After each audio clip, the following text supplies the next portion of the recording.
నమస్తే. ఈ ఎపిసోడ్లో డార్క్ చాక్లెట్ తినడము గురించి, వాటి ఉపయోగాల గురించి చెప్పుకుందాము. డార్క్ చాక్లెట్ అంటే మనము అందులో గ్లూకోజ్ ఎక్కువ ఉంటుంది అని భయపడుతుంటాము. అలా ఉండదండి. గ్లైసెమిక్ ఇండెక్స్ 50 అంటే 100 గ్రామ్స్ డార్క్ చాక్లెట్కి 50 గ్రామ్స్ కార్బోహైడ్రేట్ కంటెంట్ ఉంటుంది, 20 గ్రామ్స్ ఫ్యాట్ కంటెంట్ ఉంటుంది. సో తీసుకోవడానికి భయపడనక్కర్లేదు, షుగర్ కంటెంట్ తక్కువగా ఉంటుంది కాబట్టి.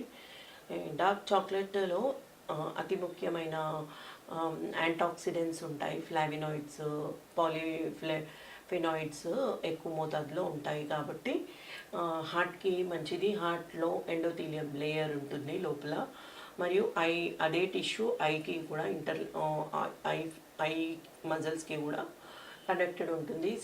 ఈ మజిల్కి పర్టికులర్గా ఈ ఫ్లావినాయిడ్స్, పాలిఫెనాయిడ్స్ అతి ముఖ్యంగా పనిచేస్తాయండి. సో కాంట్రాక్షన్స్కి. సో మనం డార్క్ చాక్లెట్ ఇంపార్టెంట్గా హార్ట్కి, ఐకి మంచిది. అతి ముఖ్యంగా డార్క్ చాక్లెట్ తీసుకున్నట్లయితే వైటమిన్స్ ఎక్కువగా ఉంటాయి, మన శరీరానికి చాలా ఇంపార్టెంట్.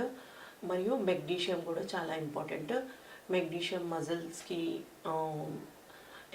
కాంట్రాక్షన్ రిలాక్సేషన్కి కూడా చాలా బాగా పనిచేస్తుంది.